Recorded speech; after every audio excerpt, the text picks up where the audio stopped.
More federal takeovers of more U.S. cities. Your top D.C. Daily headline for August 25. Breaking overnight in D.C., President Trump has armed National Guard troops Sunday night with handguns and rifles. Hundreds of protesters against the takeover confronting federal agents searching a home with booze and chants. President Trump says he plans to expand his federal takeover to other Democratic-led cities, but may face more hurdles since D.C. is not subject to the laws of other cities because it is a federal district and not a state. President Trump planning to deploy 1,700 National Guard troops to 19 Republican-led states like Texas, South Dakota, Nebraska as backup support for immigration enforcement. The Pentagon says the troops, though, will not participate in arrests.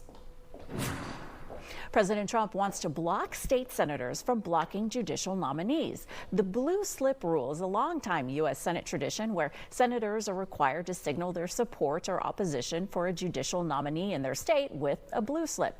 If a senator signals opposition for a judge's nomination in their state, it could block that nominee from moving to the bench.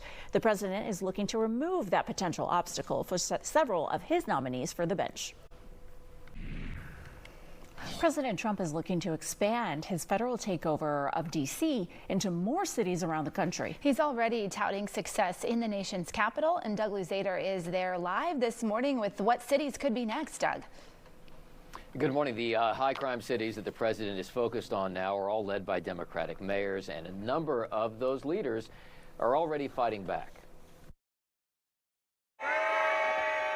Demonstrators in Washington heckle police and federal agents during a house search.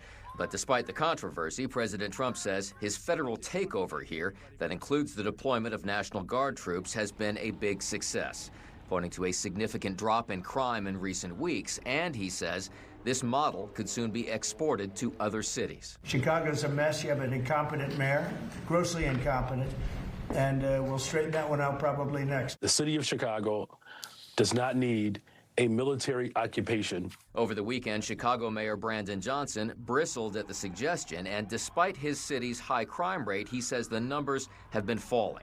And Maryland Governor Wes Moore invited the president to visit Baltimore. The reason that I've asked the president to come and join us is because he seems to enjoy living in this blissful ignorance, these tropes and these 1980 scare tactics. The president responded to Governor Moore on Truth Social, writing, "As president, I would much prefer that he clean up this crime disaster before I go there for a walk." And as for Chicago, he's promising big changes. That'll be our next one after this, and it won't even be tough. But the president doesn't have the kind of expansive authority in a city like Chicago that he does here in the nation's capital, and there may be